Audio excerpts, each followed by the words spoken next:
Hi, I'm Daniel Andrews, owner and creator of AndrewsFootball.com. Welcome to my mock draft. We're doing picks 5 through 8. Now, if you're new to my channel and you're a football fan, you're in the right place. This is the only thing I do. I talk football 365 days out of the year, 366 this year. So if you haven't done it already, there's a button right around here. See it, see it, see it. Bam! Hit that button. Become one of the greatest people on planet Earth. Let's start with pick number 5. Let's recap first. Pick number 1, I got Joe Burrow going number 1 to Cincinnati. Number 2, I got Chase Young going to Washington. Pick number 3, I have Miami and Detroit flip-flopping, and Miami moving up to 3 to take Tua. I can't pronounce his last name. I'm not even going to try. And then I have the same thing happening with Los Angeles and New York.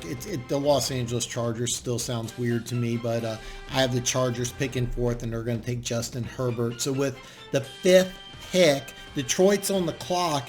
And by the way, if you're a Lions fan, special shout out. Check out the link below. Luke G. Field review.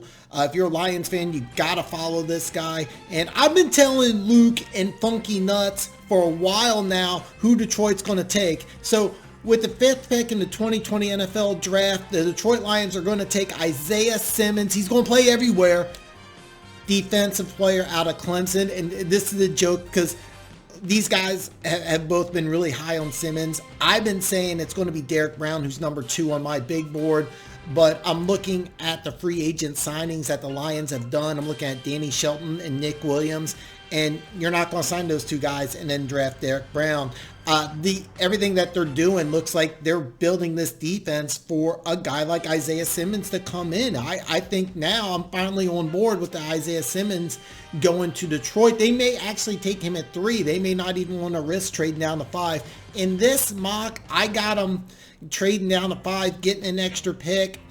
I'm not sure if it's going to be 26 or 39 that they're going to get, but I do see a trade happening right now. This may change. My final mock, I may have Detroit taking Simmons at 3, but yes, I'm finally on board, Luke and Funky.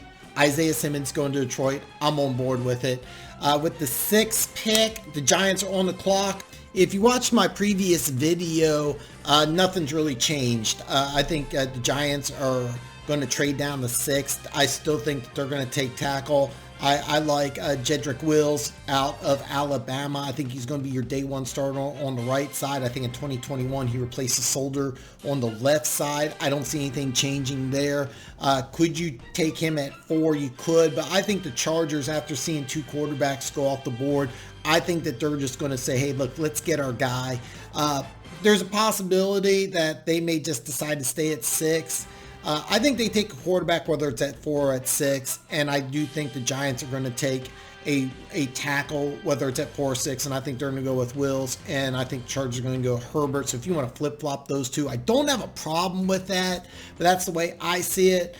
Pick 7, I originally had another trade, but I'm looking at the way Carolina's building, and with some changes in my own mock draft, Carolina is now going to select Derek Brown, tackle out of Auburn. You lose Gerald McCoy, and I think you just bring in a bigger body, just play a little more physical. Derek Brown's my number 2 guy, so you get him at 7. It's a great value, and it's also a great need. So it's kind of rare to do that. Could you take either Okudah or CeeDee Lamb? Originally, I had CeeDee Lamb as a possibility because he tore you up when he was at OU. I thought about that, but I decided to go against it. Just take the best player available. That's Derek Brown. Pick number 8 is Arizona. Now, they originally acquired DeAndre Hopkins. A lot of mock drafts, even after this, are still having CeeDee Lamb go to Arizona. You know, for those of you who know, Kyler Murray, CeeDee Lamb, teammates at Oklahoma. But I'm going to vent here a little bit. This is fun for me. This is fun for you when you see CeeDee Lamb, Kyler Murray reunite in the pros. NFL teams don't give a shit.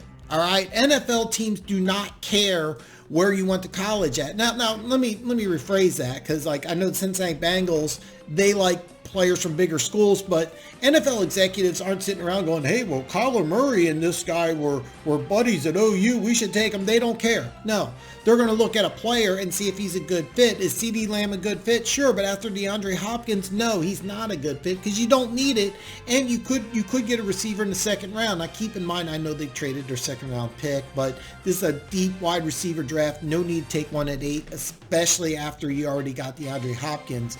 The way I got everything going, look at the division you're in.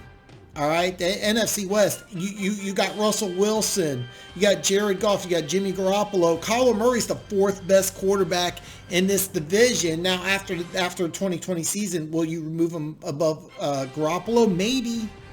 Maybe. I'm still not sold on Kyler Murray. So with the 8th pick in the 2020 NFL Draft, I had the Arizona Cardinals taking Jeffrey Okudah, corner out of Ohio State, and you line him up next to Patrick Peterson. Look at the quarterbacks you're going against. You need help on the back end, so take who's easily the best corner in the draft. He's a plug-and-play guy, day one starter, instantly helps your team. So I love this pick. So tomorrow I'm going to have picks 9 through 12. Now, this is my mock draft, but what do you think? What do you think about these picks? Do you see Detroit staying at 3 or the Giants staying at 4? Or does Carolina or Arizona move down, especially Arizona now that you don't have a second round pick? I could see them moving down. This is my opinion, but I want to know what yours is. So listen, tomorrow we kick off with pick number 9, Jacksonville. You're on the clock.